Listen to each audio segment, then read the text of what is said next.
Friends, ഇന്നത്തെ video നമ്മൾ തമിഴ്നാട്ടിലെ തെങ്കാശി എന്ന് പറഞ്ഞ ജില്ലയിൽ ശങ്കരൻകോവിൽ എന്ന് പറഞ്ഞ ഫേമസ് ആയിട്ടുള്ള ക്ഷേത്രമുണ്ട്. ലോകത്തെങ്ങും ഇല്ലാത്ത ഒരു പ്രസിദ്ധമായിട്ടുള്ള ഒരു ക്ഷേത്രമാണ്. അതിനെപ്പറ്റിയുള്ള വീഡിയോ ഏകദേശം BC 90 കാലം തൊട്ടുള്ള പഴക്കമുള്ള ഈ ക്ഷേത്രത്തിന് അതിനെപ്പറ്റിയുള്ള നറേറ്റീവും ഫേമസ് ആയിട്ടുള്ള കുറെ സ്വീറ്റ്സും നമ്മുടെ തിരുവനന്തപുരത്ത് ബോളി ഉണ്ടല്ലോ അതിനേക്കാളൊക്കെ ടേസ്റ്റി ആയിട്ടുള്ള ബോളിയും ഒക്കെ കിട്ടുന്ന സ്ഥലമാണ്. എക്സ്പ്ലെയിൻ ചെയ്താണ് ഇന്നത്തെ വീഡിയോ. എന്തായാലും സ്കിപ്പ് ചെയ്യാൻ ലാസ്റ്റ് വരെ കാണുക. I am Ramesh. Welcome to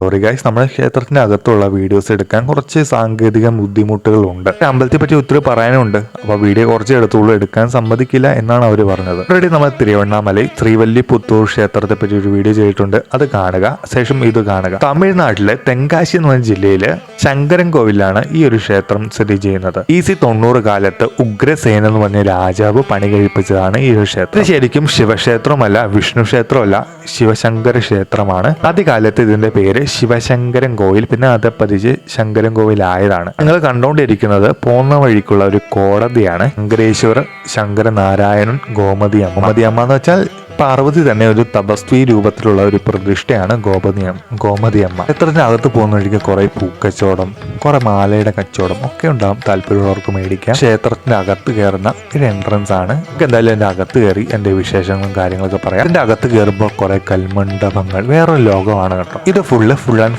കല്ല് വെച്ചുണ്ടാക്കിയതാണ്. ഒരു കാലത്ത് ഈ കച്ചവട സ്ഥാനത്ത് പാട്ട് പാടാനും ഡാൻസ് കളിക്കാനുള്ള വേദിയാണ്. എന്റെ അകത്ത് കയറി നമുക്ക് വീഡിയോ എടുക്കാൻ പറ്റുമോ? ഒരു വലിയ വാതിലാണ്. ഇതിനെപ്പറ്റി വലിയൊരു കഥയുണ്ട്, ഞാൻ ലാസ്റ്റ് പറയാം കേട്ടോ. ഓരോ വാതിൽ കഴിഞ്ഞാൽ ഓരോ പ്രഹാരമാണ്. ഓരോ പ്രഹാരത്തിനും മുരുകനും ഗണപതി ഒരുപാട് ക്ഷേത്രമുണ്ട് ഇതിന്റെ അകത്ത്. അറിയപ്പെടുന്ന ഒരു നാടോടി കഥ അനുസരിച്ച് ശൈവർ വൈഷ്ണവർ എന്ന് പറഞ്ഞ 2 വിഭാഗക്കാരുണ്ട്. ഒന്ന് വിഷ്ണുവിനെ പൂജിക്കുന്നു, ഒന്ന് ശിവനെ പൂജിക്കുന്നത്. അതുകൊണ്ട് ഇവിടെ ശങ്കരനാരായണ പ്രതിഷ്ഠ വെച്ചുള്ള ക്ഷേത്രം പണിതു എന്ന ഐതിഹ്യമുണ്ട്. ഇവൻ ഹരിഹരനായി അവതരിച്ച് ശിവനും മഹാവിഷ്ണു ഒന്നാണെന്ന് തെളിയിച്ച ക്ഷേത്രമാണ് ഈ ഒരു ക്ഷേത്രം. മറ്റൊരു ഐതിഹ്യം അനുസരിച്ച് ഇവിടെ ഒരു ദിവസം തോട്ടം വൃത്തിയാക്കാൻ വന്നയാള് പാമ്പിന്റെ വാല് അറിയാതെ മുറിച്ചു. ആ വാല് നേരെ ചെന്നിട്ട് ഒരു ശിവലിംഗത്തെ ചുറ്റിപ്പറ്റി ആ ശിവലിംഗം വെച്ച് ഇവിടെ ഒരു ക്ഷേത്രമായി മാറിയതായിട്ട് ഐതിഹ്യമുണ്ട്. ഇവിടെ നവഗ്രഹങ്ങള്, സർപ്പങ്ങളുടെ പ്രതിഷ്ഠയ്ക്കുണ്ട്. ഗ്രഹദോഷങ്ങള്, സർപ്പദോഷങ്ങളൊക്കെ മാറാൻ ഈ ഒരു ക്ഷേത്രത്തിൽ വരാറുണ്ട്.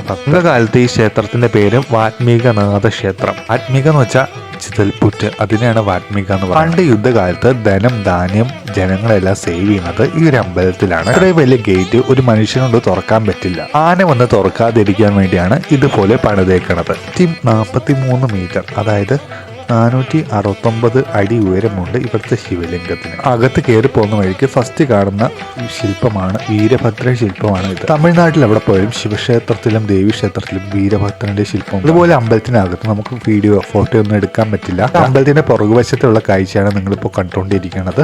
അമ്പലത്തിന്റെ അകത്ത് തന്നെ ചിതൽപുറ്റുണ്ട്. ഇവിടെ നിന്ന് മണൽ കൊണ്ടുപോയ രോഗശാന്തവും ദുരിതങ്ങളൊക്കെ മാറുന്ന വിശ്വാസം. ഒരുപാട് സിദ്ധന്മാര് ഋഷികളൊക്കെ തപസ്സിരുന്ന് ജീവസമാധി കടഞ്ഞ സ്ഥലമാണ് ഈ ഒരു ശങ്കരൻ കോവിൽ എന്ന് പറഞ്ഞ ഈ ഒരു ക്ഷേത്രം. ഗോമതി അമ്മൻ, ഇവിടെ ആദി പരാശക്തിയുടെ ഒരു തപസ്വി രൂപമാണ് ഗോമതി അമ്മ. ശരിക്കും ഇതിന്റെ അർത്ഥം സമ്പത്തിന്റെ കലവറ എന്നാണ്. 18 സിദ്ധന്മാരിൽ ഒരാളായ പാമ്പാട്ടി സിദ്ധത്തെ ശങ്കരനാരായണൻ ശിവൻ ദേവിയെ പൂജിച്ചു എന്നാണ് ഐതിഹ്യം. രോഗപരിവർത്തനത്തിൽ അത്ഭുതങ്ങൾ സൃഷ്ടിക്കാൻ കഴിയുന്ന മഹാസർപ്പശക്തിയായ പാമ്പാട്ടി സിദ്ധർ, അദ്ദേഹം ഈ ക്ഷേത്രത്തിന് പിന്നിലാണ് ജീവസമാധിയായത്. എനിക്ക് ഈ സിദ്ധന്മാരുടെ ജീവസമാധിയും യോഗസമാധിയും കാണുമ്പോൾ നമുക്ക് പ്രത്യേക വൈബ് കിട്ടും. അങ്ങനെ നമുക്ക് ചില ക്ഷേത്രങ്ങളിൽ കയറുമ്പോൾ തന്നെ അതിന്റെ ഒരു ഏത് വിധേനയുള്ള സർപ്പദോഷമുണ്ടെങ്കിലും ഈ ക്ഷേത്രത്തിൽ വന്നാൽ ഉറപ്പായിട്ടും മാറും. സർപ്പങ്ങൾക്ക് നമുക്ക് നേരിട്ട് അഭിഷേകം ചെയ്യാം. അങ്ങനെ ഒരു പ്രത്യേകത. ഭൈരവൻ, വീരഭദ്രൻ, അങ്ങനെ കുറെ ശിവന്റെ ഭാവമുണ്ടല്ലോ, അത് ഈ ക്ഷേത്രത്തിലെ പല കോണിലും പ്രതിഷ്ഠ. ഇവിടുത്തെ ശില്പകല എടുത്തു പറയേണ്ടതാണ്. ആദി തപസ്സു എന്ന് പറഞ്ഞ ഉത്സവം ഭയങ്കര പ്രസിദ്ധമാണ്.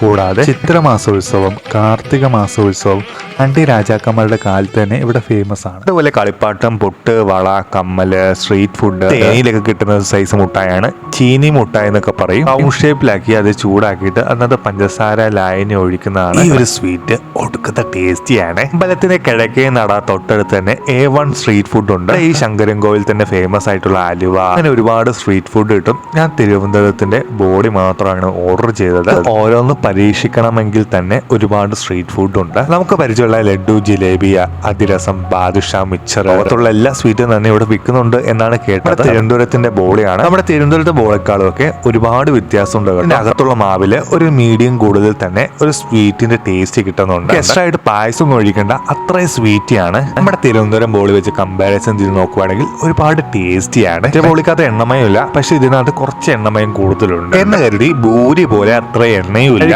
എണ്ണമയം അധികം ഫീൽ ചെയ്യത്തുമില്ല. നോർമൽ പരിപ്പാണ്, കുറച്ച് പഞ്ചസാര ചേർത്തിട്ടുണ്ട്, അത്രയുള്ള വ്യത്യാസം. നല്ല ടേസ്റ്റിയാണ്. എന്തായാലും വരുമ്പോൾ ട്രൈ ചെയ്ത് നോക്കുക. ഈ ശങ്കരൻ കോവിലിലെ ഫേമസ് ആയിട്ടുള്ള അപ്പമാണ് ഇത്. സെക്കൻഡ് ശരിക്കുള്ള പേര് അറിയത്തില്ല. ഇതും ഇതുപോലെ ഒരു അപ്പമാണ്. നോർമൽ ആയിട്ട് കഴിക്കുന്ന കേക്ക് ഉണ്ടല്ലോ, ആ ഒരു കേക്ക് ഇതിനകത്ത് ഫില്ല് ചെയ്ത് വെച്ചേക്കുവാണ്. കഴിക്കുമ്പോൾ ആ കേക്കിന്റെ സ്വീറ്റ്നെസ്സും അപ്പത്തിന്റെ സ്വീറ്റ്നെസ്സും ഹെവി ടേസ്റ്റിയാണ്. എന്നാലും ആ ടേസ്റ്റ് നമ്മൾ ആ പഞ്ചസാര ഡിസ്റ്റർബ് ചെയ്യുന്നില്ല. കഴിക്കുമ്പോൾ തന്നെ ടേസ്റ്റ് നല്ല രീതിയിൽ ഫീൽ ചെയ്യുന്നുണ്ട്. ഇവിടെ ഒരു ചായയും കൂടെ കുളിച്ചാൽ അടിപൊളിയാണ്. ശങ്കരൻ കോയിൽ വരുവാണെങ്കിൽ അമ്പലത്തിന്റെ തൊട്ടടുത്തുള്ള കടയാണ്. നല്ല ട്രൈ ചെയ്ത് നോക്കുക, നല്ല ടേസ്റ്റിയാണ്. അതുപോലെ തിരുനെൽവേലി ടു തേനിയിലേക്ക് പോകുന്ന വഴിക്ക് നെൽവയിലാണ് നടുക്ക് അടിപൊളി റെസ്റ്റോറന്റ്. സൗകര്യം തൊട്ട് സ്വീറ്റ്സ് തൊട്ട് എല്ലാം തന്നെ കിട്ടുന്ന ഒരു അടിപൊളി റെസ്റ്റോറന്റ് ആണ്. കേരളത്തിൽ കിട്ടാത്ത ഒരു വ്യത്യസ്തമായ ഫുഡ് ഞാൻ അവിടെ ട്രൈ ചെയ്തതായിരുന്നു. തന്നെ വരും. സബ്സ്ക്രൈബ് ചെയ്യുക, സപ്പോർട്ട് ചെയ്യുക. അപ്പൊ കാണാം. ടാറ്റ.